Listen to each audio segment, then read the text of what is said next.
At 84, the tragedy of Eddie Levert is beyond heartbreaking.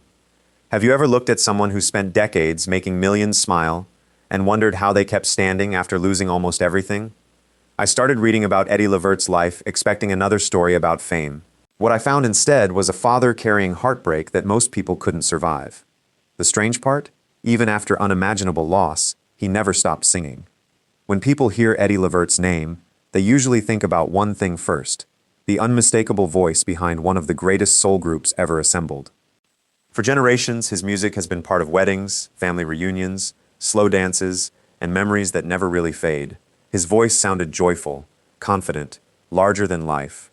But what fascinated me was how little those songs reveal about the man himself. Because behind the applause was someone quietly fighting battles the audience never saw. And those battles would eventually become almost impossible to imagine.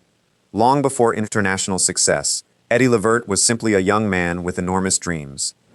Born in Alabama before his family relocated to Ohio, he grew up surrounded by gospel music, neighborhood harmonies, and people who believed music could change a life. He wasn't born into luxury. He worked for every opportunity. By the late 1950s, he and several friends formed a vocal group that would eventually become the OJs. The early years weren't glamorous.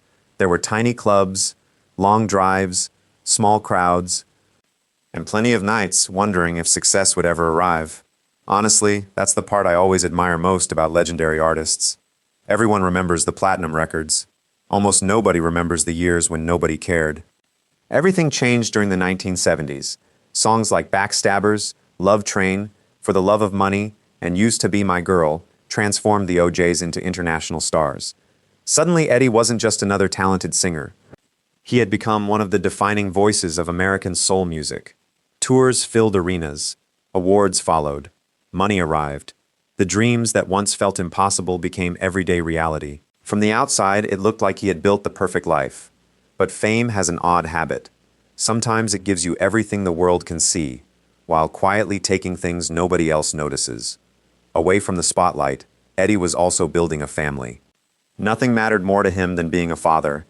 And if you've ever watched interviews with him, you'll notice something immediately.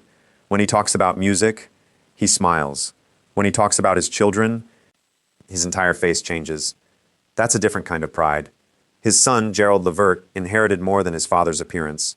He inherited that incredible voice. By the 1980s and 1990s, Gerald wasn't simply Eddie Levert's son. He had become a star in his own right. His solo career exploded. He recorded hit records, won fans everywhere, and proved that talent really had passed from one generation to the next.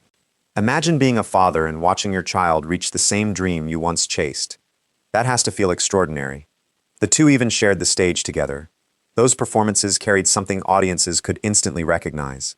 It wasn't manufactured chemistry. It was family. There was mutual respect, playfulness, and an obvious love between father and son. People assumed those moments would continue for decades.